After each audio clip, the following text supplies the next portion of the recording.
Social media کے استعمال میں اضافے اور اس کے منفی کردار تک رسائی حاصل کرنے کے لیے پنجاب حکومت نے اپنا سائبر کرائم سیل بنانے کا فیصلہ کیا ہے۔ یہ ضرورت کیوں محسوس ہوئی ہے؟ تفصیلات جانیں گے نمائندہ ڈان نیوز وسیم ریاض سے۔ وسیم بتائیے۔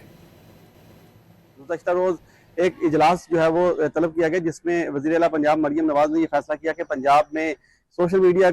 کے بڑھتے ہوئے رجحان اور اس کے جو منفی اثرات ہیں اس کو کنٹرول کرنے کے لیے اور اس کے مس یوز کو روکنے کے لیے جو ہے وہ ایک پنجاب میں اپنا سائبر کرائم سیل جو وہ ہونا چاہیے۔ اس سے پہلے جو ہے وہ سائبر کرائم کس طرح سے کام کرتا ہے، جس پہ اگر میں بات کروں تو ایف آئی اے کا ایک ونگ تھا جس کو سائبر کرائم سیل جو ہے وہ کہا جاتا تھا، جو سوشل میڈیا پر ایسی سرگرمیوں پر نظر رکھے ہوئے تھا جو منفی سرگرمیاں تھیں جن کے خلاف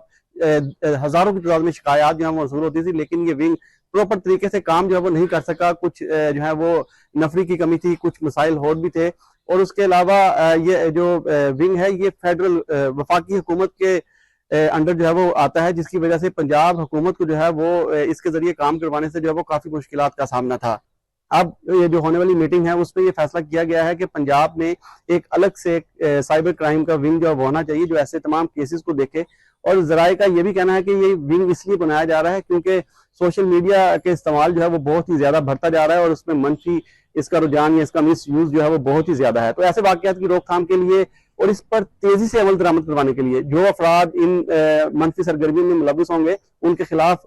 فی الفور جو ہے وہ کارروائی کی جائے، فوراً جو ہے وہ جو تمام تر چیزیں ہیں ان کو سامنے لایا جائے، اور جو بھی کردار اس معاملے میں ملوث ہوں ان کے خلاف جو ہے وہ قرار باقی سزا جو ہے ان کو دی جا سکے تاکہ دوسروں کے لیے بھی وہ مثال سیٹ کی جا سکے۔ وسیم بہت شکریہ تفصیلات کے لیے۔